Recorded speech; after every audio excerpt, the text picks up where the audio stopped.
अस्सलाम वालेकुम, नमस्ते, सत श्री अकाल। मैं इरशाद अली ख़ान आपके सामने मौजूद हूँ।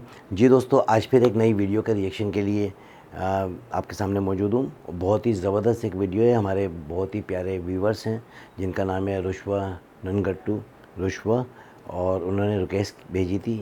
और तो चलते हैं पहले वीडियो की जानिब।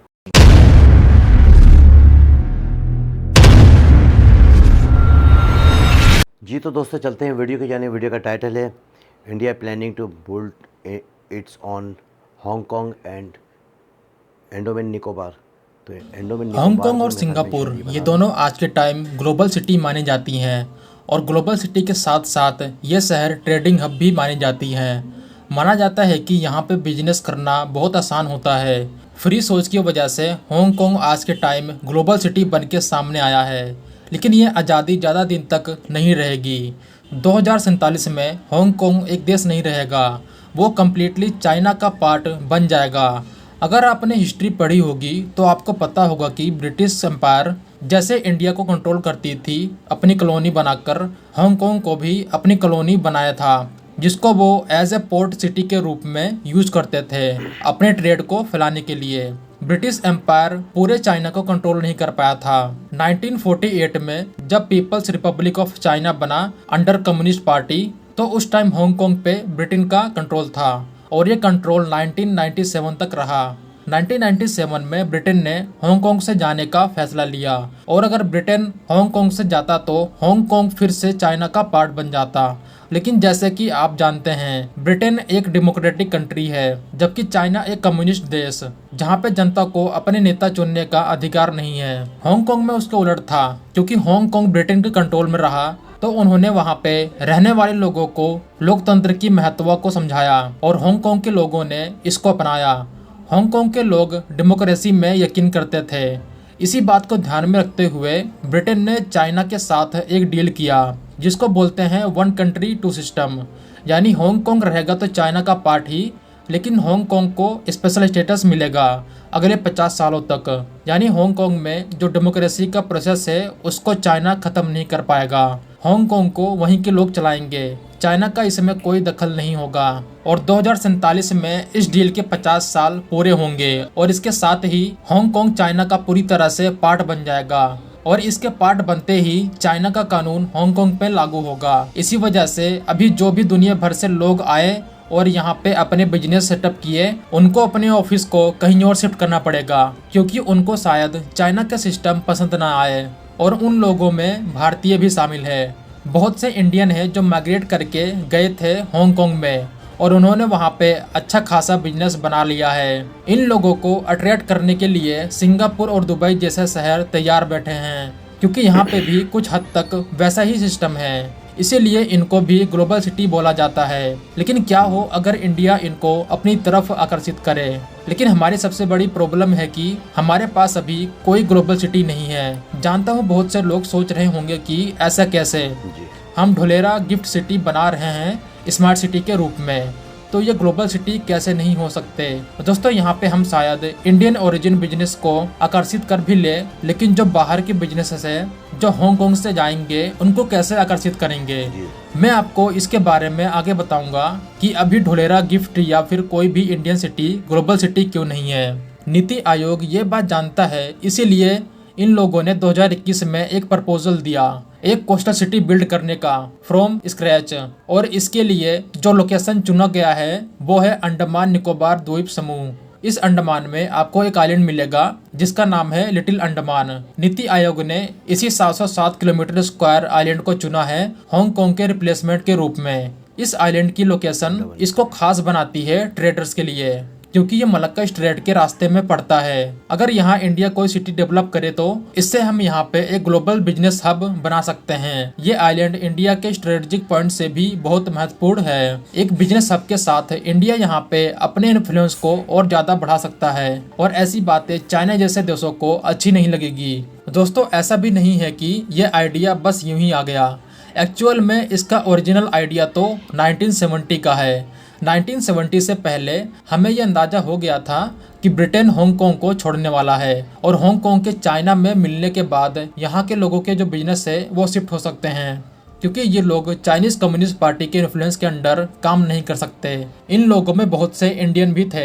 इस प्रोजेक्ट की डिटेल रिपोर्ट भी तैयार की गई थी ट्रेड डेवलपमेंट अथॉरिटी के द्वारा, लेकिन उस टाइम जो आइडिया था उसकी लोकेशन और आज की नीति आयोग प्रपोज प्लान के लोकेशन में फर्क है। 1970 में ट्रेड डेवलपमेंट अथॉरिटी ने इस सिटी के लिए चुना था ग्रेट निकोबार आइलैंड को, जो कि अगर आप मैप में देखें तो ये लिटिल अंडमान से नीचे है और साइज में भी ये लिटिल अंडमान से बड़ा है। उस टाइम इसका स्केल और वाइल्ड लाइफ को देखते हुए गवर्नमेंट ने इस पे फोकस नहीं किया और इसकी जो दूरी थी मेनलैंड इंडिया से वो भी एक वजह थी जिसकी वजह से गवर्नमेंट ने इसमें ज्यादा इंटरेस्ट नहीं दिखाया। लेकिन जो नीति आयोग का प्रपोजल है और जो 1970 का प्रपोजल था उसमें बस फर्क है तो सिर्फ लोकेशन का, और जो चैलेंजेस थे वो आज भी सेम है। नीति आयोग के प्रपोजल में इस प्रोजेक्ट को 3 जोन में डिवाइड किया गया है।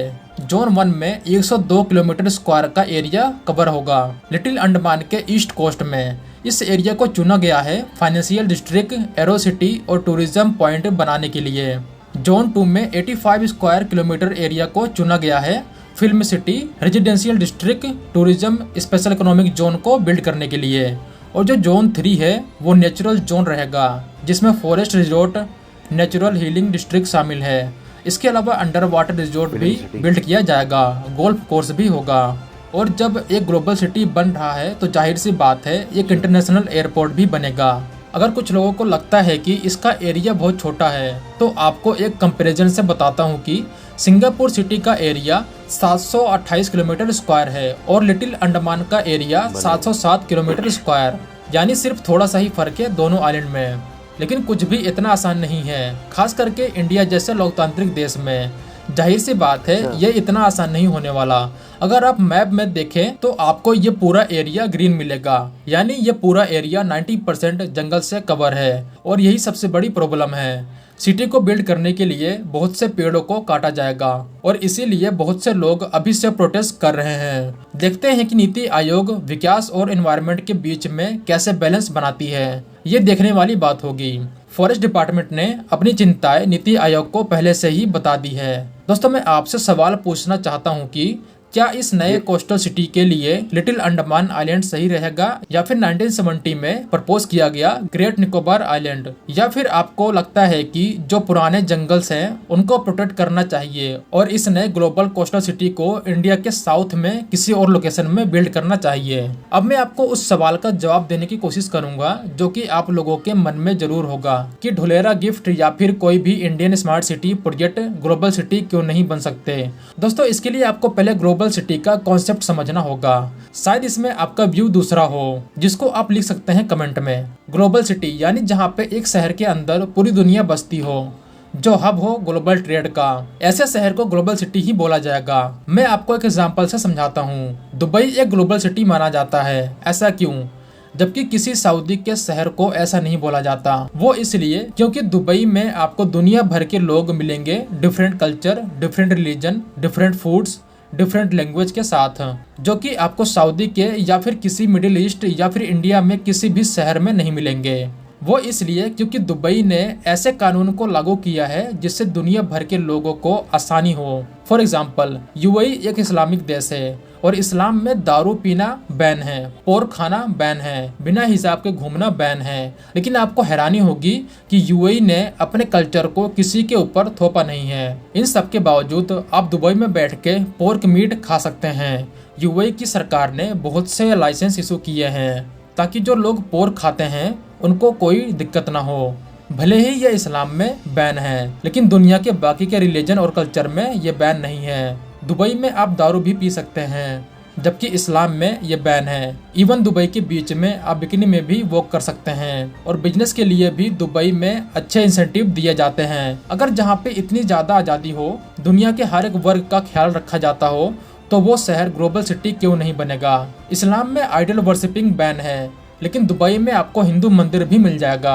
और वहीं दूसरी तरफ सऊदी अरब में ये सारे लिबरल रिफॉर्म मिसिंग थे, तो उस देश में लोग क्यों जाएंगे? अगर मैं गुजरात में आऊँ तो गिफ्ट और ढोलेरा आपको गुजरात में ही मिलेंगे और गुजरात में आप दारू नहीं पी सकते, आप बीफ नहीं खा सकते। हालांकि हम हिंदू बीफ नहीं खाते लेकिन दुनिया के बहुत से कल्चर में बीफ खाते हैं। इवन मुझे भी अच्छा नहीं लगता यह कहना, लेकिन यही रियलिटी है। और ये प्रूवन फैक्ट है। ये हमने दुबई, हांगकांग में देखा कि कैसे आप हर एक कल्चर, ट्रेडिशन, फूड को ध्यान में रखते हुए लोगों को अट्रैक्ट कर सकते हैं किसी शहर में, जिससे वो जगह ग्लोबल हब बन जाए। आपको दूर क्यों जाना, अपने गोवा स्टेट का एग्जाम्पल देख सकते हैं। लोगों को शायद पता नहीं होगा, गोवा में दारू भी पी सकते हैं और बीफ भी खा सकते हैं। गोवा उन गिने चुने राज्यों में है जहाँ पे बीफ बैन नहीं है। इवन कभी कभी जब बीफ की कमी होती है तो उसके लिए पड़ोसी राज्यों से इंपोर्ट करना पड़ता है। अगर गोवा ये सब बैन कर दे तो सोचो गोवा के टूरिज्म सेक्टर पे कितना असर पड़ेगा। अगर आपको लगता है कि मैं गलत हूँ या फिर इससे अच्छा आइडिया हो सकता है ग्लोबल सिटी के लिए, तो आप लिख सकते हैं इसके बारे में।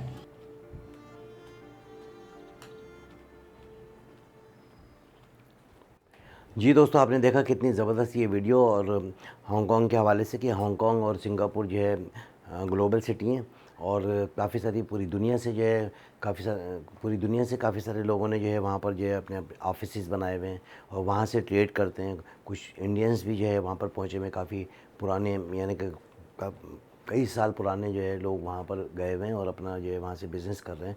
और सिंगापुर बहुत खूबसूरत जगह है, बहुत से लोग जो है टूरिस्ट पॉइंट के हवाले से भी जो है बहुत से लोग घूमने की हवाले से भी वहाँ जाते हैं, और बहुत ही बेहतरीन और बहुत ही आला किस्म की जो है ना फैसिलिटीज़ वहाँ पे दी गई हैं, और ट्रेड जो है फ्री है।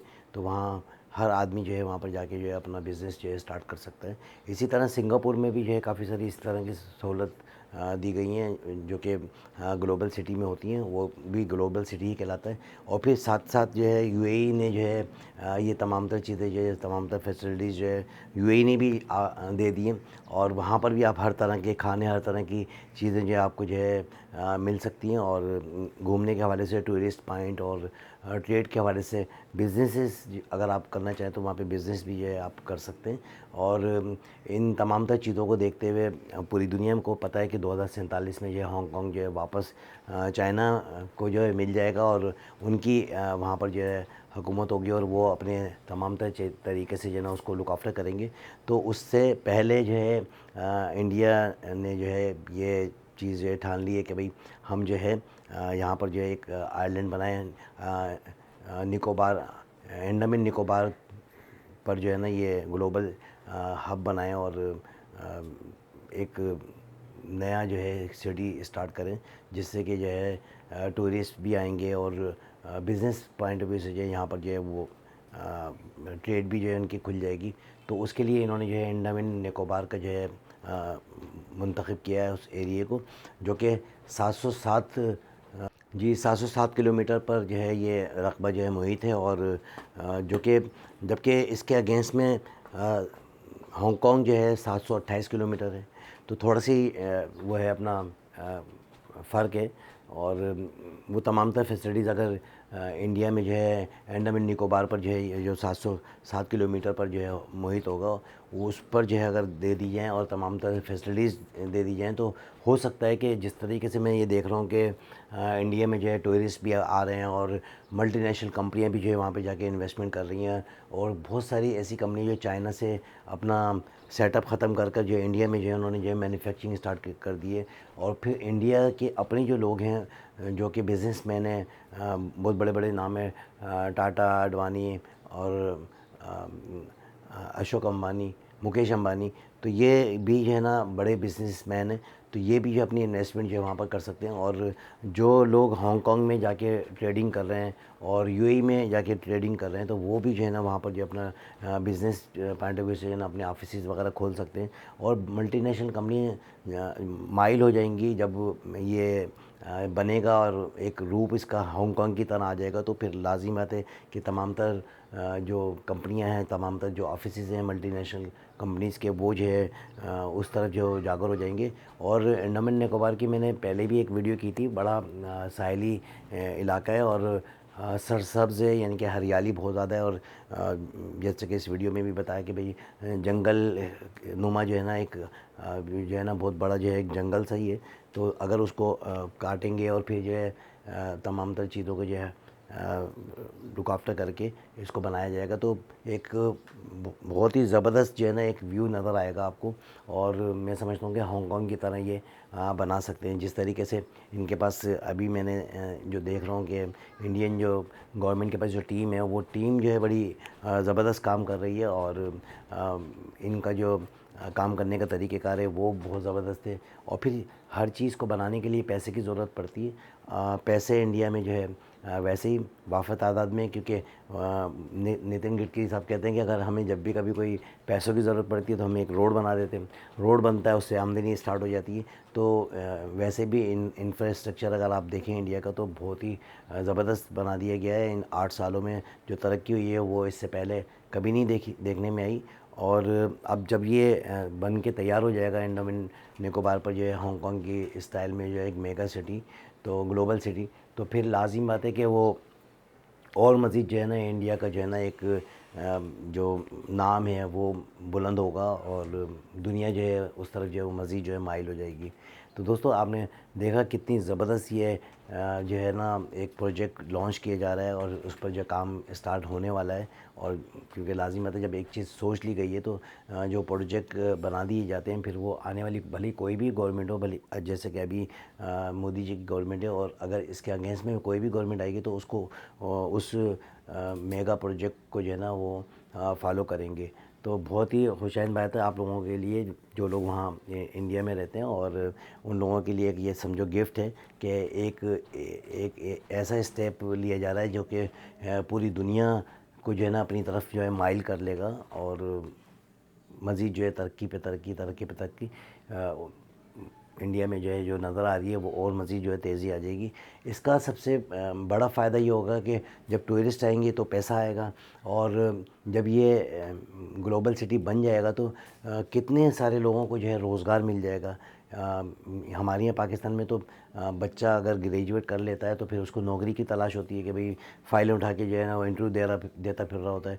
वो लोग जो जिनकी सोर्स होती है, जिनके पास ऐसे वसाइल होते हैं तो उनको तो नौकरियाँ मिल जाती हैं, लेकिन ऐसे बच्चे जो अपनी डिग्रियाँ हासिल तो कर लेते हैं लेकिन फिर वो उन्हें जो है उस तरह की जॉब नहीं मिलती, तो मजबूरन जो है किसी फैक्ट्री में काम करना पड़ता है। और फिर उसकी जो सैलरी जो है लेवल है वो बहुत ज़्यादा कम होता है, जिससे कि घर चलाना बड़ा मुश्किल हो जाता है। तो लेकिन मैं ये देख रहा हूँ कि जब इंडिया में जिस तरीके की तरक्की हो रही है तो वहाँ पर जो नौजवान अपनी तालीम मुकम्मल कर रहे हैं वो भली भी किसी भी फील्ड में, तो वो उनको जो है नौकरी लेना कोई मुश्किल नहीं है, उन्हें नौकरियाँ जो है जल्दी मिल जाती हैं। अच्छा मैं तो ये कह रहा हूँ जो हमें नज़र आ रहा है हम तो उस पर बात कर रहे हैं, लेकिन जो लोग वहाँ इंडिया में रहते हैं तो ये क्या बात सच है कि नौकरी वहाँ पर भी जिस तरह यहाँ बड़ी मुश्किल हो जाती है कि लेने में कि भाई यहाँ नौकरियाँ नहीं मिलती, तो वहाँ पर भी मिल जाती हैं या नहीं मिलती? आप अपने कमेंट से ज़रूर आगे करिएगा ताकि हमें पता लगे कि वहाँ पर नौकरी लेना यानी कि जॉब के लिए जो है कितनी स्ट्रगल करनी पड़ती है। क्या यहाँ जिस तरह यहाँ पर 4-4 साल 5-5 साल लग जाते हैं और नौकरी नहीं मिल रही होती तो फिर वो मजबूरन किसी फैक्ट्री में काम कर रहा होता है या कोई अपना बिज़नेस स्टार्ट करके अपने घर को जो है रन करता है। तो अपने कमेंट से ज़रूर आगे करिएगा और बताइएगा मेरा रिएक्शन आपको कैसा लगा। और इसके साथ ही मुझे इजाज़त दें, मेरे चैनल को लाइक करें, सब्सक्राइब करें ताकि आने वाली तमाम तर वीडियो आप तक पहुँचती रहें। अल्लाह हाफ़िज़।